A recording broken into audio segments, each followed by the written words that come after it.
Les stratégies du diable. En cette génération, le diable a développé plusieurs stratégies afin de pouvoir maintenir plusieurs personnes. La première des stratégies qu'il utilise, la normalisation du mal. Il fait passer le mal pour le bien, en faisant croire à ses adeptes que c'est une liberté.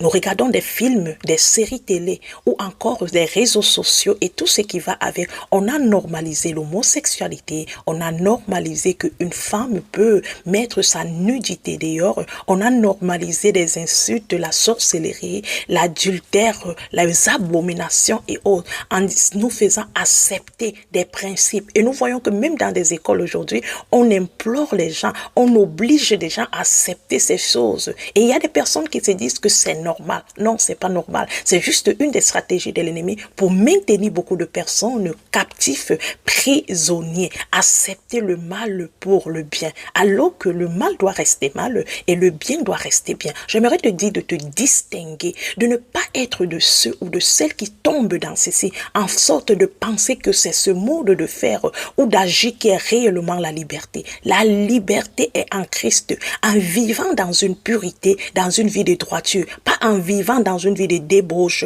une vie d'homosexualité ou une vie de mensonge parce que la télévision te le montre ou les séries. Tu penses que c'est la réalité. Tu dois te distinguer et tu dois être une des personnes qui se distinguent. Sinon, ces stratégies vont inonder ta vie et elles vont créer beaucoup de dégâts. La société, ton but, c'est de t'amener à rester dans des dégâts. Mais Christ, son but, c'est de te permettre de vivre heureux et joyeux. Ne tombe pas dans la stratégie du diable. Demain, je te donnerai la deuxième stratégie qu'il utilise. Shalom.